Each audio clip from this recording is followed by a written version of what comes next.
structure of the introduction. So introduction, stating your case, stating facts. So number 1, number 2, number 3, and then stating the conclusion, right? So that's basically what an infomercial is. And you guys did your infomercial, right? On what topics?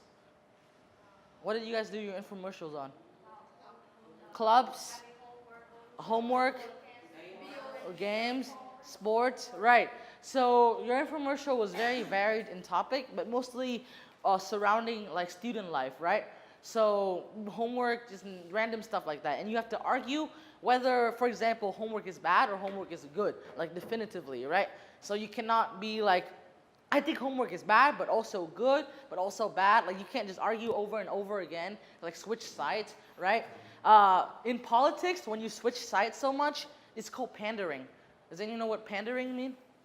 I'm sorry, I'm late. Hello. So pandering is when you just flip-flop from one side to another, right? To try to appease to that side. So for example, like normally I would support like global warming, right? Like global, I would let's say I'm a Democrat, right? And an American Democrat normally supports the fact that global warming is true, right? So global warming is real.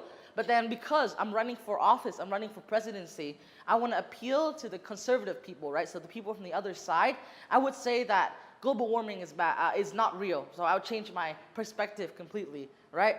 So pandering means you flip-flop from one side to another, and that's normally not what you want to do, right? For when you have an argument, you want to state your point clear and simple, right? Whether it is a yes or whether it is a no, it cannot be a maybe, right? So yes or no. So what did you guys, I asked you guys to do today, like for your speech? Can anyone tell me? Right, so one topic to argue, right? So the same thing applies, right? Whether yes or no, right? So that topic has to be arguable. You have to be able to argue that topic in a debate, right? And you have to stand on one side for that topic, okay? And you have to prepare how long? 3-minute speech, right? 3-minute speech about that topic, and it's going to be a competition, right? So no longer than 3 minutes. So who prepared your speech? Like who went to their parents and be like, I want to deliver this speech in front of you, or like deliver it in front of the mirror, or something like that? Okay, that's good. Oh, you spoke to your parents. All right, that's fine. So today is going to be the actual competition day. Are you guys ready? No? Well, you have to be. So you are ready. Yay. Okay, so what we're going to do is we're going to have each person who has prepared a speech, right? Each person come up on the board, and you guys are going to do an actual speech, right, in front of everyone, okay? And then when you come up on the board, this is my grading sheet, right, because I'm the judge. This is my grading sheet, okay? You're going to introduce your name, your full name, right, and what your topic is going to be about. And then I'm going to, like, basically give you a grade out of 10, right?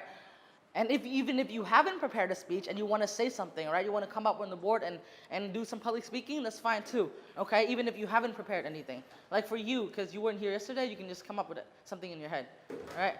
That's fine. It doesn't matter to me, okay? And I'm gonna grade you on the 3 things that we did, right? The hook, the body language, the tone of voice, the message delivery. I'm gonna grade you on all of that, right? And I'm going to grade you also on the way that you deliver yourself on stage, right? How you stand. You cannot be like withering and wimping. Like that's not going to work, right? You have to stand up straight. You have to project your voice. I'm going to grade you on the way your voice projects. So basically every component of a public speaking thing, right? So has anyone heard a TED Talk before? You've seen a TED Talk, right? So if you know, I have a TED Talk on YouTube, right? So on a TED Talk, basically what you would do is you would come on stage, and there would be like a huge red dot on stage, and like the spotlight would be on you, and you would be standing right in the middle of that red spot, and you would be delivering your speech, right? So we're gonna do basically a TED thing, right? So this is TEDx, Hanoi National University, whatever, right? So we're gonna have our own little TED for this class, okay? So what you're gonna do is you're gonna come up from your seat, and stand in the middle, and then you start presenting. And when the 3-minute is up, it's up, right? So you cannot go over it, and I wouldn't recommend you go a lot under it either. Okay? Are you ready? Yeah. Yes? Okay, that's fine. All right, so I'm gonna call one of you up randomly. All right, so I don't know how I'm gonna do this first. I'm just gonna go like, you can bring sheets up, right? You can bring written materials up are fine, right? But you have to also understand that you have body language that you need to deal with, okay? So I wouldn't do this. Like this wouldn't be acceptable, okay? So I think I'm gonna have you go first, because then I'm gonna go from this row to this row. So you can go first. Yay! Let's give her a round of applause. Today, I'm very glad to be here to tell you about the reasons why we should protect our environment. Okay. If you don't care about the environment,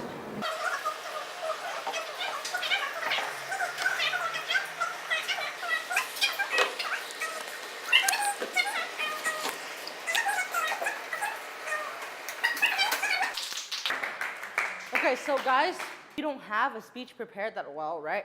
A lot of the time when I come up on stage, right, I'll be like really lazy the day before and I forget to prepare a speech. That's fine. You just have to be confident, right? And you just have to project confidence, okay? So you could talk about anything that comes into your mind, right? But you have to be able to pull it off, right? So basically fake it till you make it, okay? So like you don't have to have everything prepared out in advance. But good job so far. I'm liking it so far. And the topics are varied and really interesting. So you are next. Let's give them a round of applause. Her. Joanne, and today my topic is about how we need to protect our environment. And and many people say yes, but another people say no. But in this case, my opinion is yes. Why? Because if we don't protect the environment, the earth will become warmer, and it is in our home, so we have to find another 10 years to live, and that's take a lot of time. Like don't throw gas to the river or the beach. So it should make the water become more dirtier, and we can use the water with dirty, and we can cut in cheese. We can cut to make the paper to use, and Wow, that was really good. So you, right? Let's go. I will talk about soccer. Soccer. All right. Soccer is good because it's a type of sport make we stronger, and in soccer there means bad thing like cheating or make the football soccer player become. I think football is also good and bad. Okay, let's come up. Let's give them a round of applause. Let's talk about badminton. Badminton is a sport, and many people like badminton because it's healthy and makes us taller when we jump and hit the shuttlecock. But when we play team in badminton, it also has dangerous that we use thing to hit another. Okay, thank you. Let's give them a round of applause.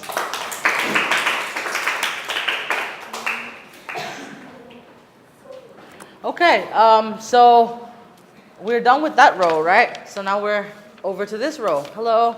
Let's give her a round of applause.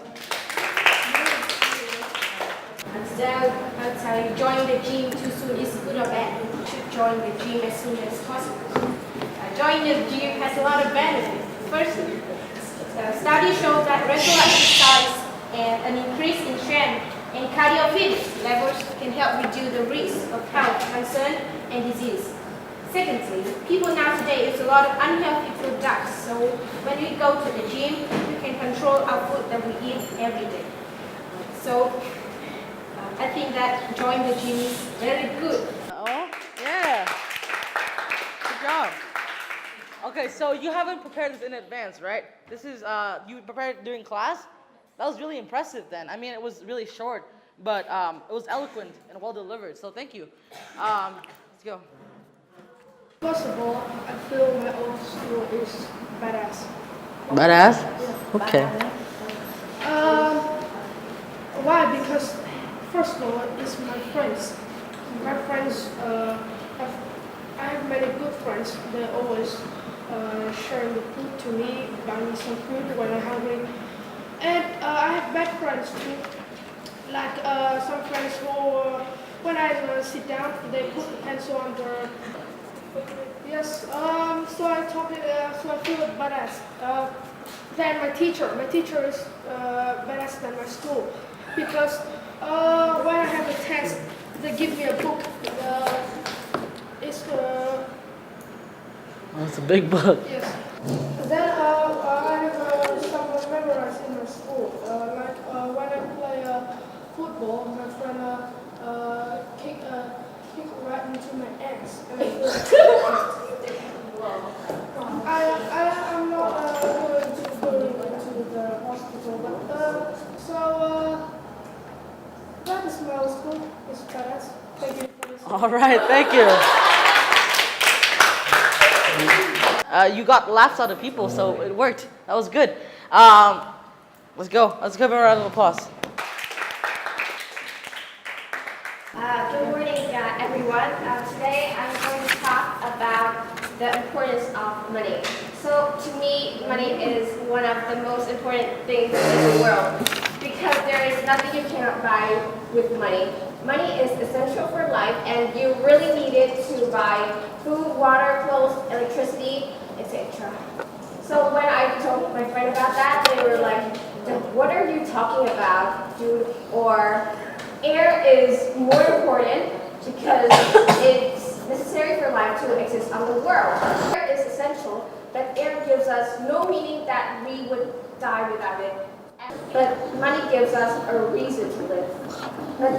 And having money is more important, as without money, society, the world will not survive. So in conclusion, I completely agree, and I want you guys to agree with me too, that it's incredibly comforting to know that you're on your way to financial freedom.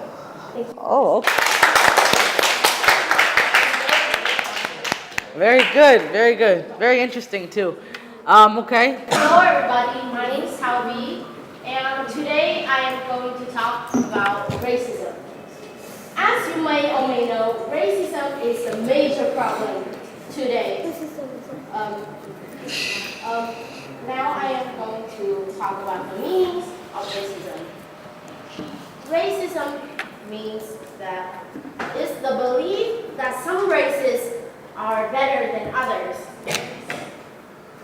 and it's the action which results from those beliefs. Racism has existed throughout human history. It has influenced war, slavery, the creation of nations, and all.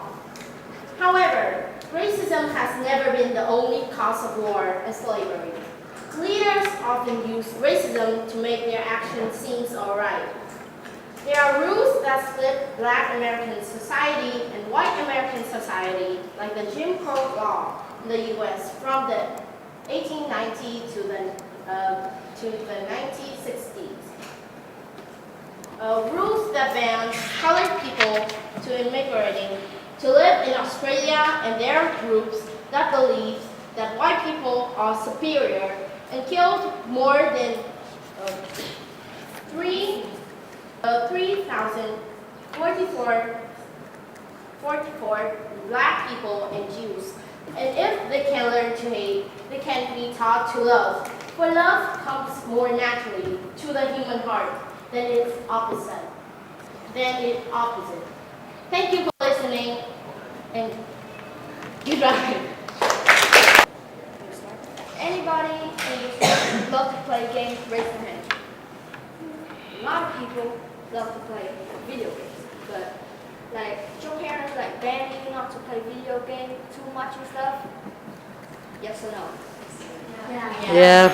So like, actually, playing video game is not as harmful as you think.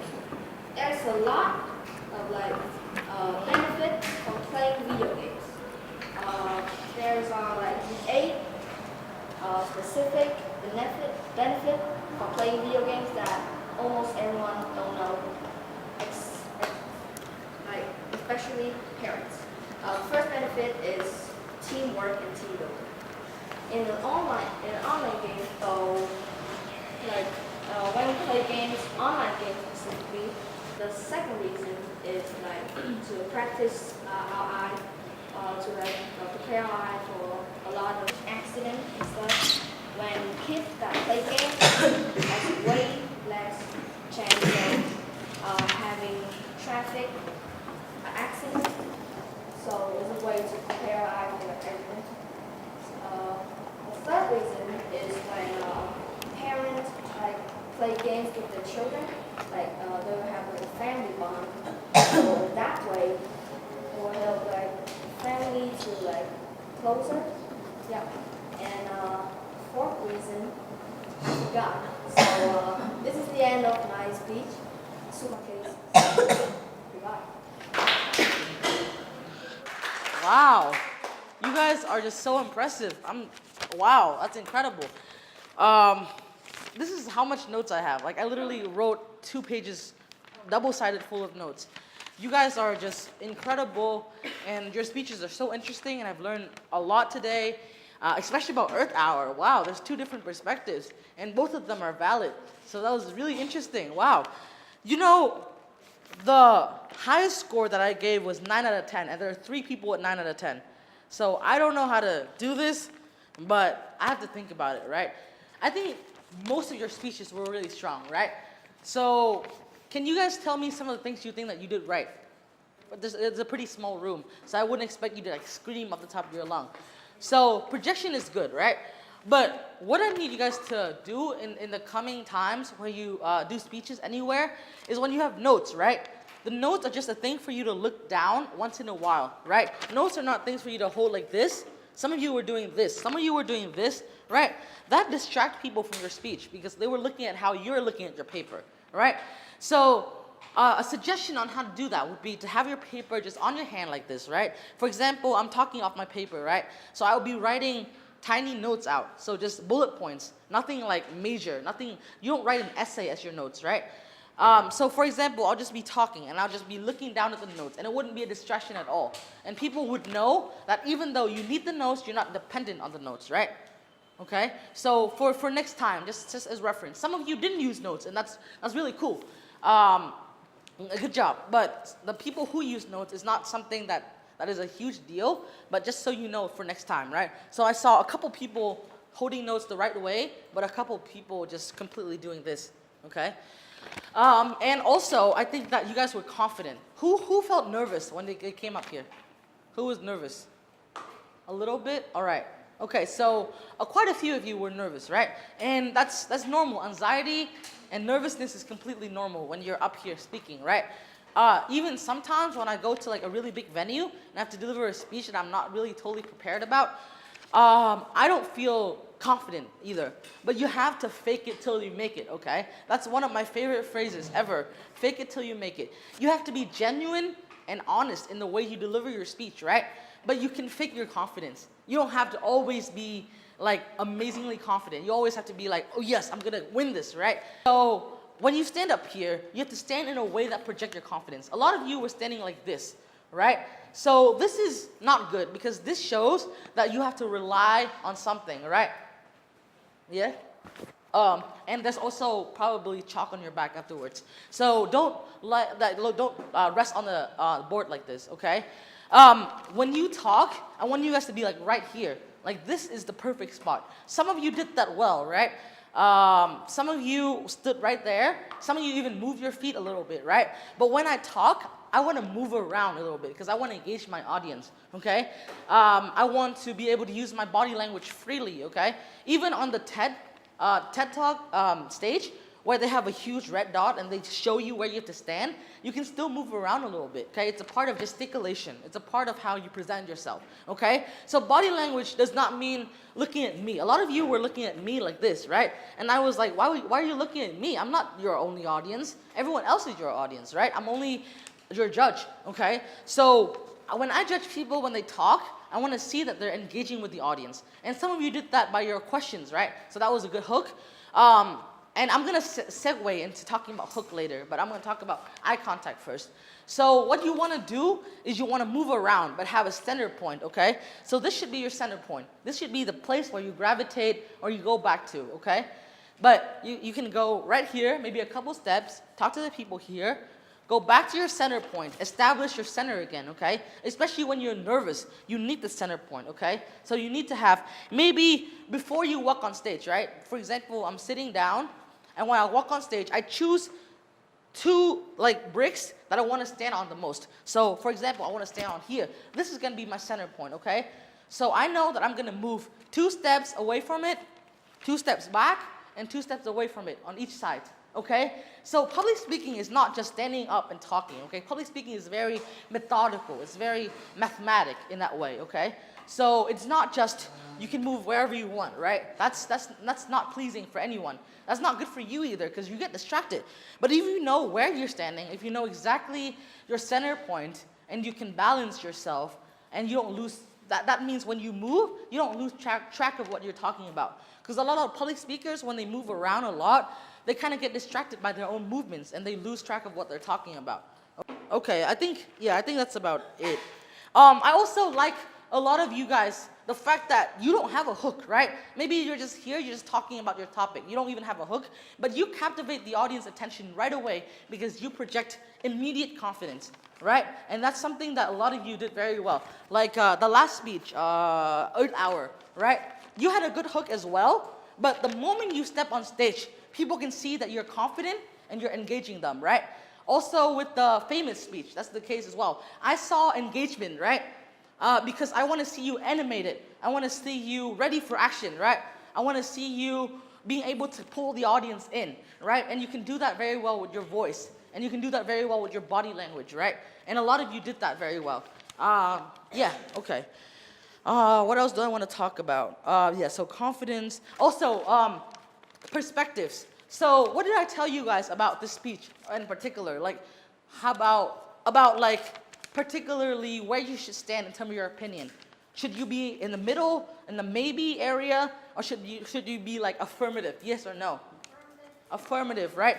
You shouldn't be wishy-washy, right? You shouldn't be pandering, right? What? Pokemon, oh really? Oh, is it a Pokemon? That's interesting. I didn't know that.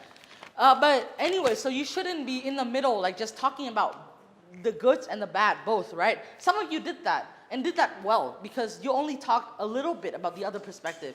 So you gave the other perspective as you're anticipating a counter argument. That's what you do when you anticipate for counter argument, right? So you mention the other perspective and you defend yourself, right?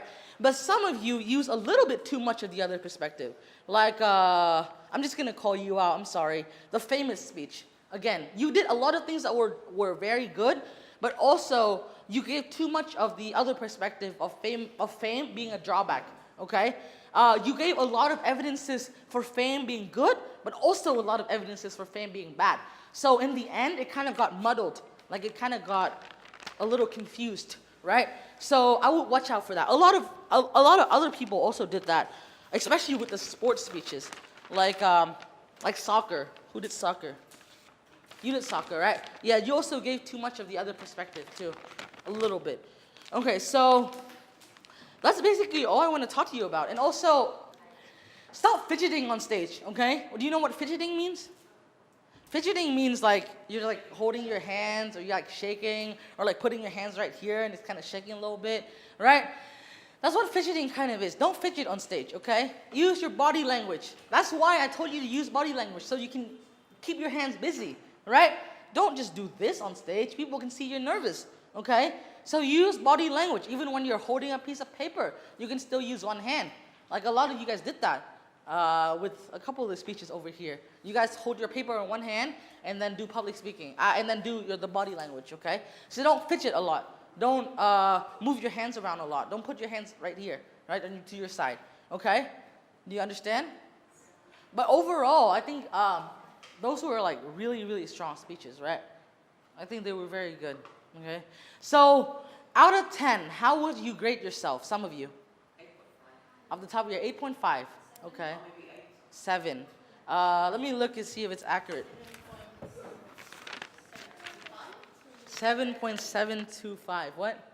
7. What's your name? Oh, yeah. Where is it? Oh, Earth Hour speech. Oh, you graded yourself too low. Anyone else? 7?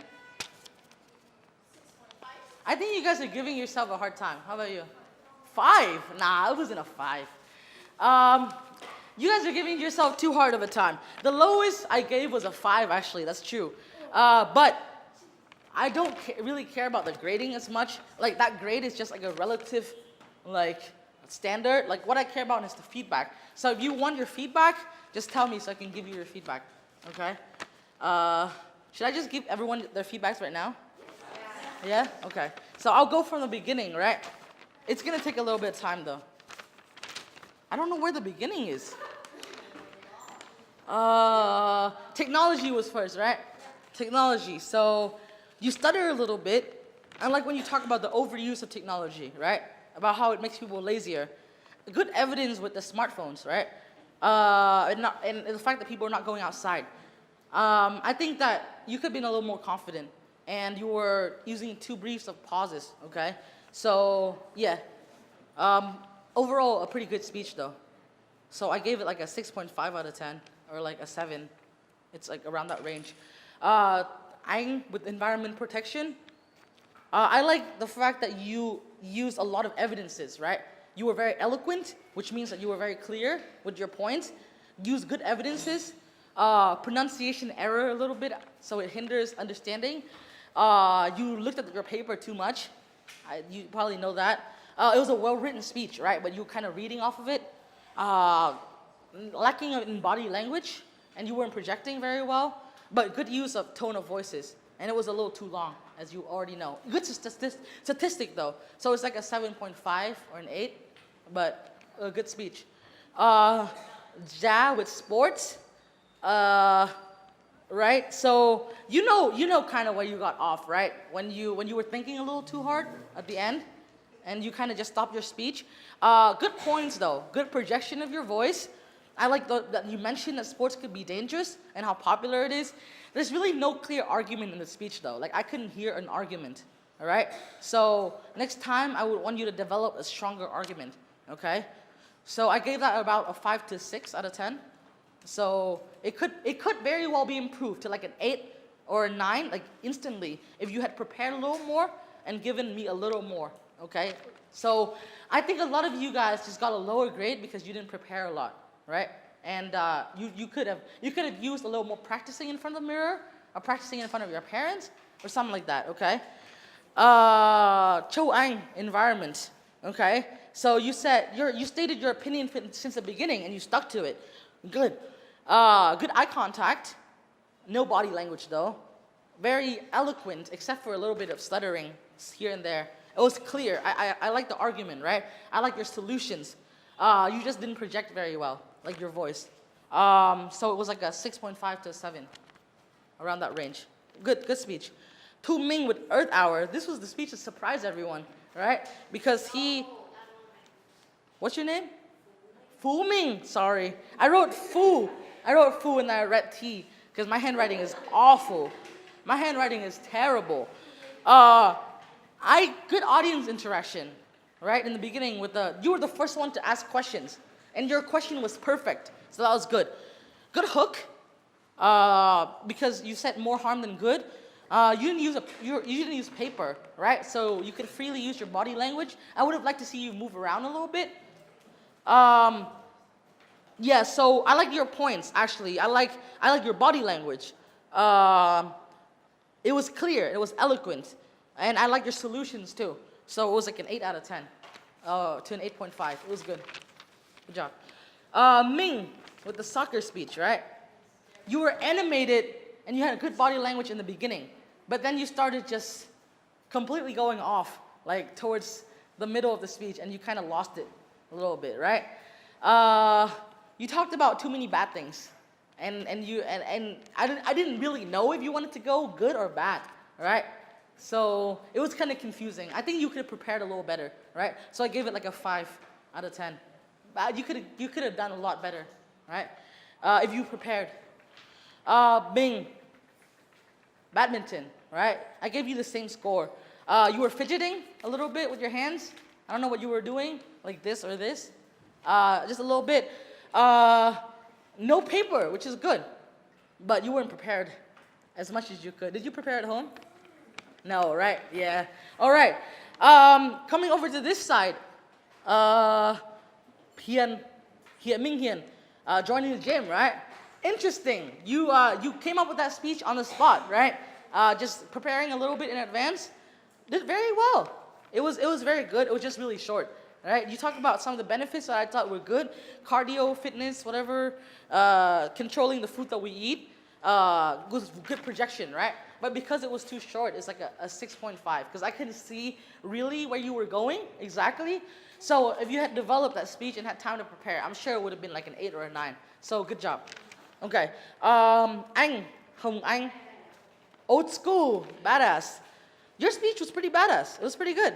You had a good hook, obviously. You talk about good friends and bad friends. You had some funny examples, right? I wouldn't use the A word in the speech though. Because, I mean, the word badass itself is fine, but you said, like, someone kicked you in the ass. Like, the A word is, like, a little bit informal and it's kind of inappropriate, so I wouldn't use it in a speech.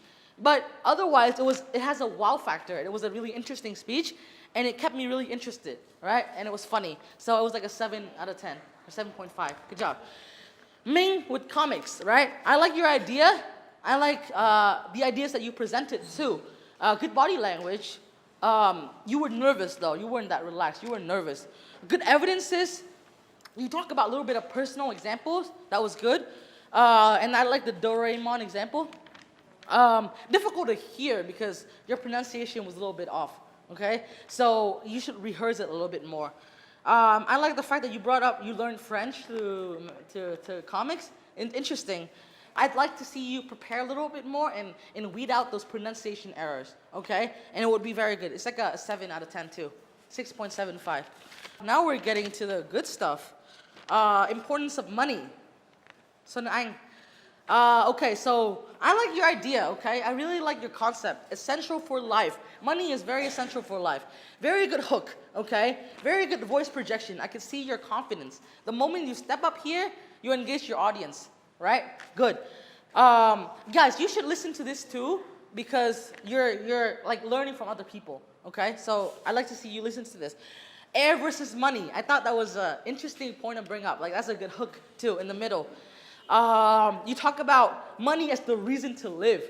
I thought that was awesome that you mentioned that because in French there's the term raison d'être, right? And it means reason to live. And reason to live is like a really big phrase in the philosophy world, right? And and a lot of things are attributed as the reasons to live. And the fact that you mentioned money as like the primary reason to live is very interesting. You are very eloquent. You're very clear. Use good body language. Very good. Eye contact. I'd like to see you interact with the audience a little bit more though. So engage them a little more. But you already did that with your projection. You sounded natural, right? So that was a 9 out of 10 for me. Very good. V with racism. You tackled a very, very complex subject, right? A lot of people are very scared to talk about that subject, right? And even myself, I'm very reluctant or hesitant to give a speech about racism. And I was very reluctant to teach you guys that in the class before this too. So you talk about how racism is a major problem. You gave a definition, which is a strong hook. Use a good tone of voice. So I thought it was a little too strong, right? It could have been toned down a little bit more, but I attribute that to you being nervous, okay? So good adjustment of your voice. Too much projection, yeah, okay. Racism and justification, I like that point the most in your speech. You said that the people use racism to justify, right? Which is correct. Good research, good examples, right? You brought up hate groups, you brought up Jim Crow laws, you brought up Australia. Very good. Use a quotation at the end to end your thing. And it shows that you have a good depth of knowledge and good research. So I'd give that speech a 9 out of 10 as well. So it's very strong. It was very strong. Video games. Right? Good audience interaction, first of all. Very good questions. Probably one of the best in the whole thing in terms of like audience interaction. Good projection. Lacking a hook though. You didn't start off as interesting as you could have.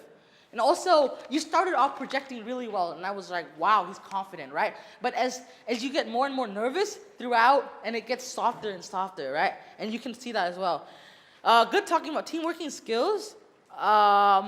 Good, yeah, because I like the eye practicing point, because that was unique. I mean, not the most convincing argument, though, to be honest. Like, they were okay arguments, but they could have been stronger, right? Not enough scientific research for me, but good improv. Like at the end, when you said you didn't have a fourth point, just move on with it, right? So good improvisation. So that was like a 7.5 to 8, right? Could have been an 8.5 or a 9 if you didn't trail off at the end a little bit, okay? So we're nearing the end here. Sorry for going so long.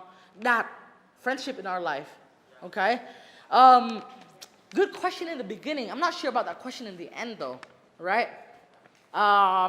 Projection could have been better. Good versus bad friends was a good point. Lack of preparation a little bit. I could see a little bit. But I like your points, though. I really like your points. And I like the fact that you were confident on stage, right? And yeah, I like the speech a lot. It was a 7 out of 10 for me, around that. Okay, a 6.5 to 7. Ming, so fame, I really like your speech too. So what I like the most about the speech, right, is the fact that you had just the right amount of projection for this room, right? So you projected very well. You had the piece of paper and you still used body language. And I thought you used adequate body language. Some good eye contact in there, but you kind of trailed off a little bit. I like your Michael Jackson example, and it caught people's attention too. So the same thing that I just told you is my biggest point, is that you flip-flop between the two sides a little bit. So the argument is not necessarily as clear as it could have. Also, you could have shortened your speech a little bit, right? So that's like an 8.25 or 8.5 out of 10. Good speech, though. So the last one, last but definitely not least, okay? So this was a debate against the other speech, right? So Earth Hour, according to you, is not useless.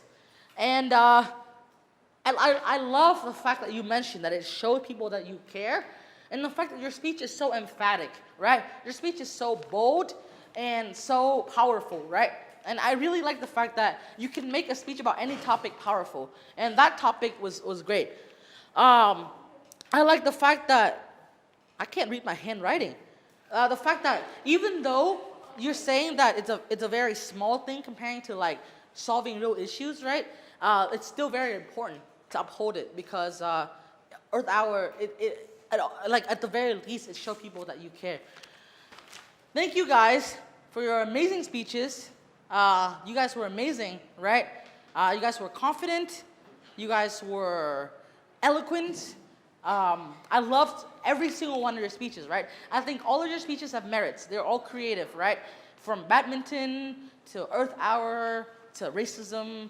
You guys are just so smart and so innovative and so unique, right? And I love that. All right, so welcome to the awards ceremony. So today we're gonna, yeah.